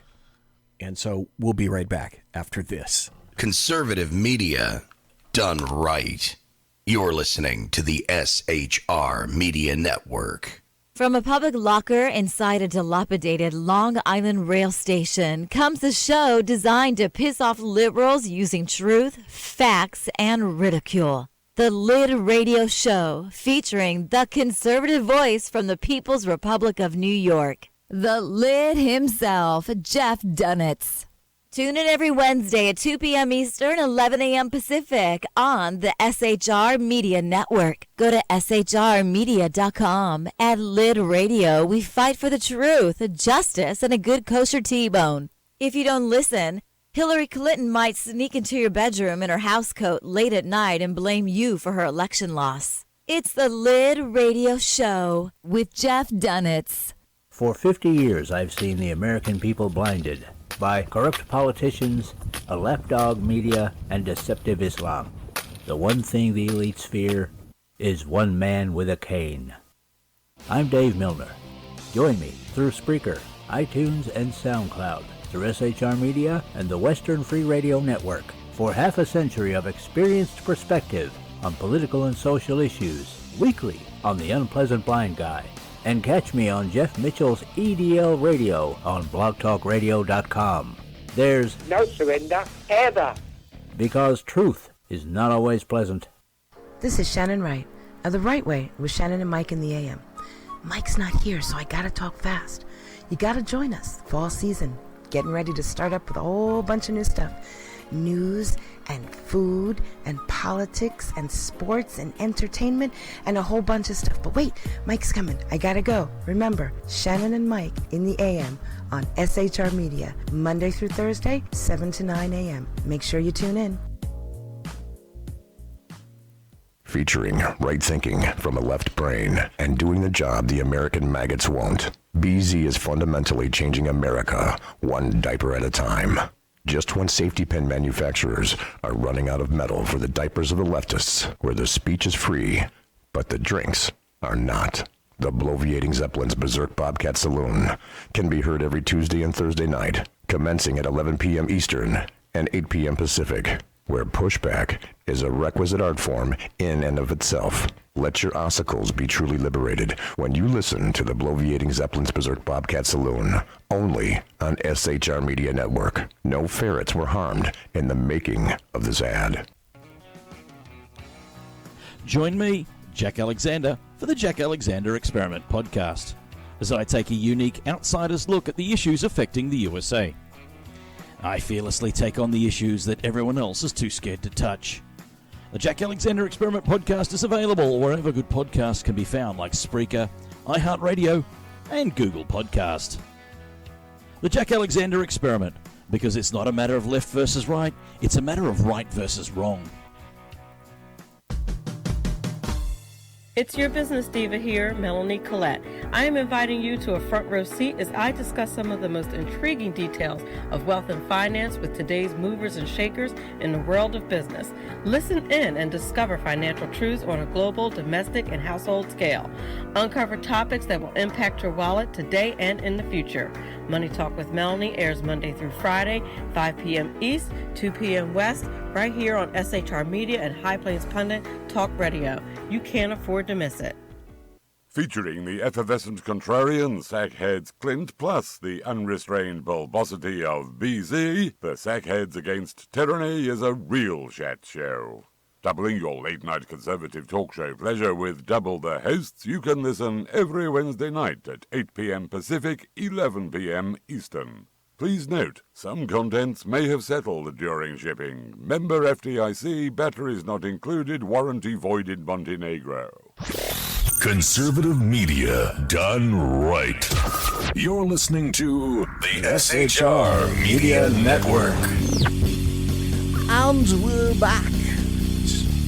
The final 25 minutes of the Sackheads Against Tyranny show, a real chat show just for you. Programming note, Leo Dunson, a black Republican candidate who is running for Nevada's 4th Congressional District, will be on the show tomorrow night, starting at 8 o'clock p.m.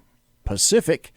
And in the second hour, I'm going to have Kate Kruzinski and Kaiser Schuff on, who are going to be talking about the Second Amendment, a little bit of survival, a little bit of Virginia, a little bit of this, a little bit of that, a little bit of impeachment, and what it means for a lot of people. Here's what I was promising. This is Jay Sekulow. I played this last night, but it's a minute and a half of really important, salient points by one of Trump's attorneys, Jay Sekulow, who I just like the hell out of anyway. It's also my privilege to represent the President of the United States before this chamber. Senator Schumer said earlier today that the eyes of the founders are on these proceedings. Indeed, that's true. But it is the heart of the Constitution that governs these proceedings. And what we just heard from Manager Schiff, courts have no role, privileges don't apply. What happened in the past, we should just ignore. In fact, Manager Schiff just said, try to summarize my colleague's defense of the president. He said, not in those words, of course, which is not the first time Mr. Schiff has put words into transcripts that did not exist. Imagine that. Mr. Schiff also talked about a trifecta. I'll give you a trifecta. During the proceedings that took place before the Judiciary Committee, the president was denied the right to cross-examine witnesses. 1. The president was denied the right to access evidence. 2. And the president was denied the right to have counsel present at hearings. 3. That's a trifecta. A trifecta that violates the Constitution of the United States. Mr. Schiff did say the courts really... There it is.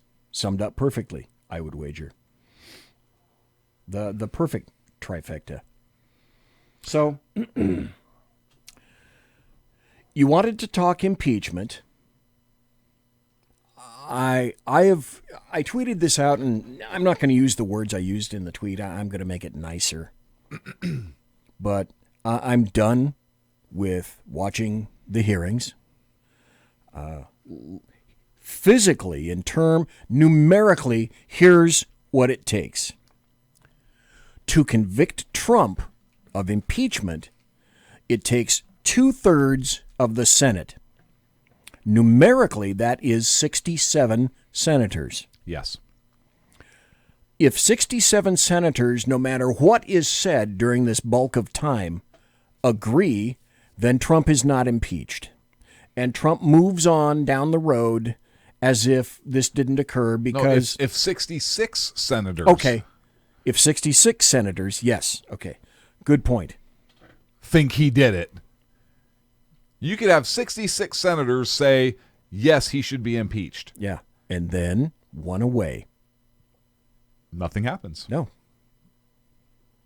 If a doctor passes doctor school with a score of 78, at the end of the school, what do they call him? Doctor. Mm-hmm. Thank you. If a president is impeached and in the Senate they only get 66 votes to impeach, what do they still call him? President. You know, the funny thing is, Trump could get impeached, removed, and then win re-election. Okay, that brings up another interesting point. All right, I see how you're doing that. I do see how you're doing that. There's an analytics company called GeoQuant, which has positively predicted presidential elections before, but it does it based mostly on the economy. I mentioned this last night. It said economic conditions now are actually better and more favorable for Trump than they were in 2016. Of course they are. Than they were in 2018. Therefore, GeoQuant says in November, Trump will be a two-term president. So the standard BZ if-then equation, if Trump is reelected, and I do believe he will be reelected, as I said at the beginning of the show, I think he's going to take the electoral. It will be a little closer, I think. And I also believe that he will take the popular this time, because in the meantime, a couple of other things have been occurring on various voter rolls all across the country. There's been a concerted effort to attempt to remove bad or wrong people from voter rolls. It started down Southern California in Los Angeles County. Now it's gone through Virginia. It's gone through a whole bunch of other states. Well, that's a few that will not be electing people. And I said also back in 2016, I think that Hillary Clinton got the popular vote because at least 2 million illegals did get onto voter rolls and voted for her. Hell, Probably most of them in California. I was just going to say, you could have 2 million illegals in California alone, one state, make the difference in the popular vote, discounting 49 other states. Yep. So I think the popular vote will actually go to Trump as well. If that happens, then what occurs November 4th? What kind? Let me be blunt. Do we see a replay of 2016 where people take to the streets and burn shit again? Absolutely. On November 4th? 100%, yes. And then again on Election Day. And then again on Inauguration Day. Okay, well, yeah. 100%. And if so, will it be worse? I don't know if it'll be worse because I think people will be less tolerant. I think people will be less tolerant of that crap. Of that stuff? Yeah, I think it'll be the same people that always like to go out and burn shit, but I don't think it'll be... I don't know if it'll be worse. I don't think there'll be as many going out and burning shit, if that makes sense. Okay. But the people that do are going to lose their minds. So basically we'll just see people beating their breasts and wailing to the sky like that one chick did in Glasses years ago. Oh, I don't know. They might actually, there may be small splinter groups that get violent. There may be, but I don't think it'll be as many in number. But the violence may be worse, if that makes sense. No, it does. Then let me ask you this. Let's say, and I believe this is the way things will work, we know that the prosecution gets 24 hours. So whether that's 3 8-hour days, whatever, I don't care. The defense gets 24 hours in whatever time period they want. I'd make them sit for one 24-hour session. Fuck them all. I would. And let's say in the wildest scheme of things, maybe it's a little close, but it isn't. It's not going to be. And impeachment is out the window. They impeach him again. Get out of my head. Because you just said what my next question was going to be.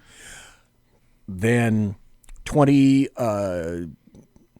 20th, 2021. The House will be Republican. Then what happens? The House will be Republican. Do the rest of the people have enough power? And that's the other thing. Yes, I believe. Will they stop pushing? No. I think the House will be Republican. But I think between November 4th, I think you're going to have impeachment proceedings from November 4th to Inauguration Day. So you think they're going to try to have negate another election impeachment? Again. Why wouldn't they? What do they have to lose at that point? They're 2 years. They're 2 years away from another election. What do they have to lose, other than try to fuck with them one more time on the way out? Yeah, that's true. But I'm with you though. I believe that we will keep the Senate. We will get the House. The margins may be thin. But numerically speaking, I think that's... I think the Republicans will expand in the Senate. Okay. I think they will. I think they will take the House. I don't know. I think it'll be a thin margin, Yeah, but I think it'll be a squeaker. I think they'll take the House. So you think we'll add a few more senators? I believe so. Okay. All righty. Yep. And I am convinced we're going to keep the Oval. Well, it depends. It depends how some of these people vote. If these Democratic senators that are up for re-election in districts like that Trump won by double digits in some cases, I think they're hosed. Yeah, it's a wrap. Okay. They may keep their job if they don't, and they come across fair-minded. Maybe they keep their job unless some bombshell. Look, this is all with the caveat: unless some bombshell happens, right? If a bombshell happens where it's clear that Donald Trump broke the law, I don't think it exists. That may be a different story, right? But I don't even think the Senate vote will break on party lines. I think you're going to have some Democrats. We're going to see some defectors. I think along the way. think you'll see some I think Democrats you're right. Defect. I think you are right on that one. You may see a Republican or two defect. Mitt Romney. Okay, I asked this last night. I'll ask you now. Who do you think is the audience for the impeachment? The American people. Okay, but the American people. Maybe I should restate this. Politically speaking, who do you think the audience is for the impeachment proceedings? Same. I think it's 100% politics for the American people just to say that Trump got impeached and went through a trial, and just to try and throw more dirt at the Republicans. 100%, that's all this is about, because I think the Democrats have absolutely nothing. They don't have the economy. They don't have the military. No. They don't have jobs. They don't have wages. They have nothing. They don't have the minority vote. They don't have the minority economic situation. They have absolutely zero to run on. So the only thing they can resort to is impeaching and trying to muddy the waters. Corruption. Literally, that's 100% all this is about. Well, if you're an attorney and you're a defense attorney, if the law's on your side, and argue the law. What do you have? Yeah. If the facts are on your side, argue the facts. If you don't have facts or the law, argue like hell. Yeah. And that's what they're doing. Ad hominem attacks and pull anything that you can out of your waistband. Yep. No matter the caliber of the bullets, etc. Yep. So I submitted that, yeah, you could say the impeachment is for the people, but I don't think the people really give a crap what's happening. I'm not listening anymore, and I go on social media all the time because I'm a social media animal. And most of the people that I listen to, and I purposely listen to people on the left, have said something similar to, I'm not even listening to this stuff anymore. So I asked last night, and I will ask you now, Contrarian Clint, is this whole shebang for three people? Are they playing this in hopes of pulling the loyalty of Mitt Romney and Lisa Murkowski and Susan Collins? I think Mitt Romney would defect before Murkowski or Collins. You think he's much more craven than any of the other two? I do, yeah. My order, I believe, would be Romney, Murkowski, Collins. That would be my order of defection if the Republicans were going to defect. If any Republicans were going to defect, that would be my three. In that order, but I don't see it. This is interesting in chat now.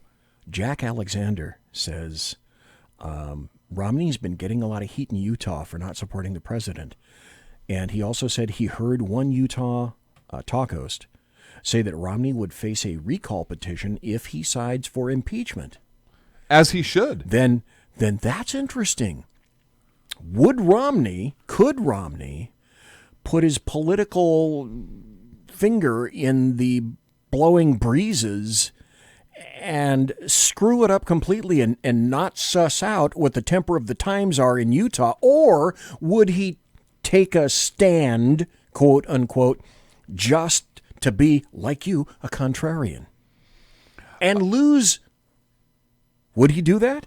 I don't think he'd give a shit. I think that if he's got all the cash he needs. Yeah. I think if he's recalled, or if he loses the next election, he takes the Republican spot the seat flips blue because people will be pissed, and I think that's kind of a final FU to Trump. So his seat would flip blue out of Utah. Yeah. And he goes to Arizona and runs for McCain's seat. Becomes a senator as a Republican. He becomes another Jeff Flake or another John McCain. Yeah. Yeah. Perfect. I could have see him sworn doing I saw something like Jeff Flake pumping gas down at 4th and T downtown earlier today. I may be wrong. I honestly, I could see Romney doing it just as a big middle finger, and then run for re-election, taking the Republicans. Unless I could see a Republican challenger, which would, then you have two Republicans beating each other up, and potentially that seat flipping blue because of Romney. And the irony is, Trump got Romney elected, and Romney still gave him a huge middle finger. Okay, so the bottom line for you is kind of no matter what happens, impeachment, you say thumbs down. I say thumbs down. Not going to happen. I don't think it's going to happen. Well, he's been impeached. I don't think he's getting convicted. Of what? What's he getting convicted of? We already talked about this. Obstruction of Congress?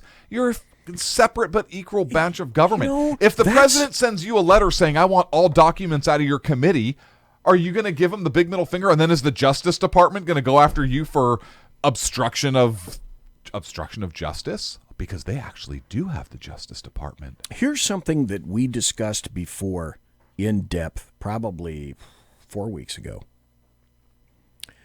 And we said, okay, don't people know how Congress works, how government works? No. If they don't. If they can allege that Trump is obstructing Congress, cannot Trump say that Congress is obstructing him? Yeah. What if the courts overrule as unconstitutional a law made by Congress, vetoed by the president, overridden in Congress? Therefore, they see how I took the executive out of it. Right. And the courts throw it out. Did they obstruct Congress?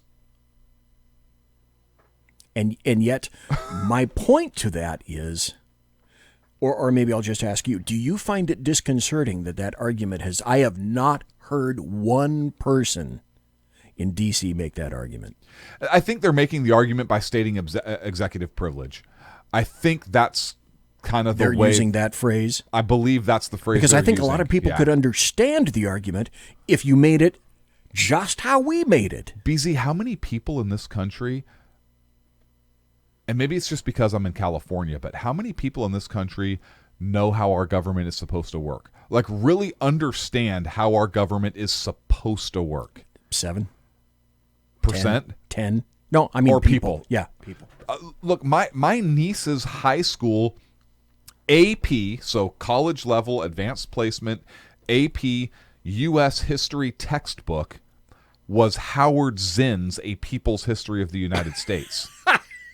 I'm sorry, I shouldn't laugh. Yes, you should. Because that's not funny.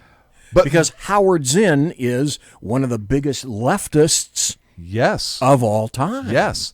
But this is what people are getting spoon-fed. They don't learn about how our system of government is supposed to function. That's not what they're learning in schools anymore. They don't teach that.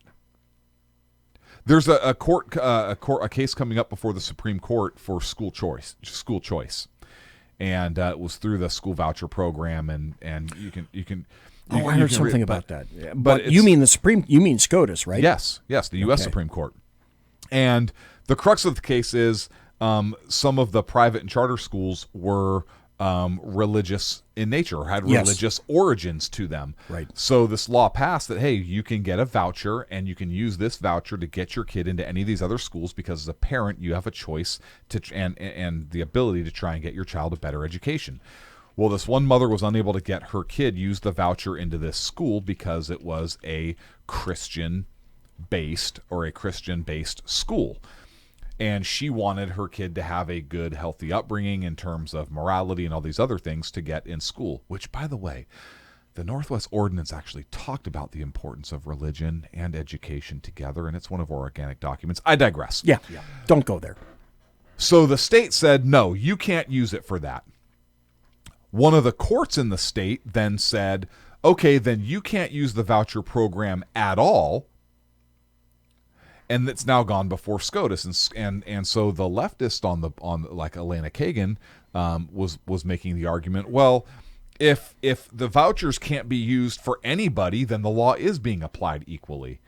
And Justice Alito said, well, no. Just because the law is being applied equally, the reason for the ruling itself is unconstitutional, because the reasoning for the ruling was that we couldn't use these funds for a faith-based schools. So even though it's not applied for anybody, we have to look at the reasoning of the ruling. So even though the effect of the ruling may be legitimate, the ruling itself may be erroneous and flawed and unconstitutional.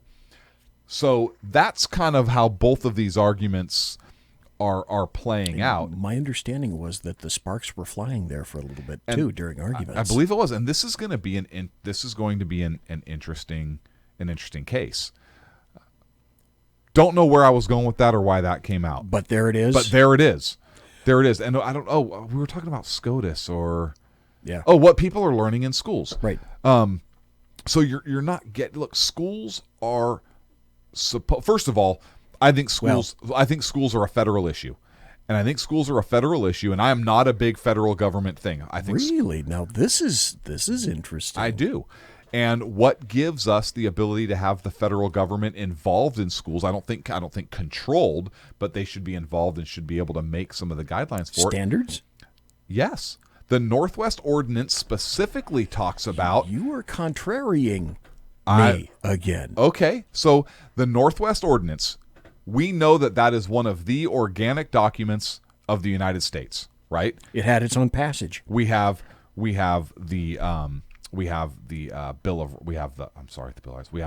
Declaration of Independence, right. The Articles of Confederation, the United States Constitution, and we have the Northwest Ordinance. Those are the organic documents of the United States for which our government is founded and built upon. That's it. And that's not me that said that. That's the Congress that said that. Interesting thing, if you try and find that verbiage in the Congress, in the National Archives, you actually have to go, and some of the pages are, I think I showed you this a long time ago. Oh, yes, Some of the pages aren't even numbered, yeah. So you can't do a numbered page search. Yeah. Anyways, the Northwest Ordinance talks specifically... You talked about that on Sackheads, I did. The original Sackheads radio show.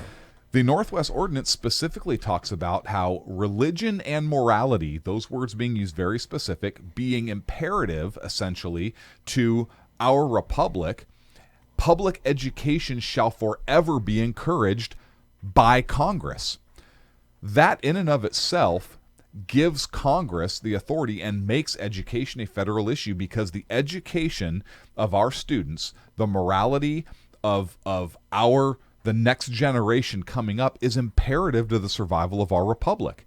That is 100% a federal issue. Okay. The Northwest Ordinance... I see the argument you're making. The Northwest Ordinance gives the authority to the Congress and the federal government in order to ensure that is taking place. And as such, I believe the federal government would be able to enact laws such as, you can't outlaw charter schools. School choice is an absolute... I don't want to say right, because government doesn't give rights, but is an absolute ability for parents to be able to do. I believe those types of laws can and are appropriately made at the federal level. Are we going to be here next week? Yeah. Okay. Yeah. All right. Yeah. All right. So Fuck I guess yeah. that's absolutely yeah. Do you think we'll have something to discuss next week? No, nothing's going to happen. You think anything will happen between now? No, there's nothing going on right now. Okay. All right. So we can talk about, I don't know, crossword puzzles or something like President Trump is set to be the first president ever to speak at the March for Life. Ooh. I wanted to throw that out there. Okay. Very nice. There you go. See? Breaking By the news. way, Bill Hemmer in Shepard Smith's new spot on Fox is already getting twice the ratings that Shepard Smith was. I didn't know. Shepard Smith got the can? Oh, he stepped out. He got into a tiff with Tucker Carlson. Fox took Carlson's position, basically, and Shepard Smith took all his toys and went away. Good. Bye. Yeah. Bye-bye. Yeah. And so Bill Hemmer just walked into his new position, and he's making more ratings. Bye-bye, Shep. Awesome. Bye-bye, Shep. Okay, we'll see you next week, folks. God bless. Take care. Be safe. Tomorrow night, BZ right here. Aloha.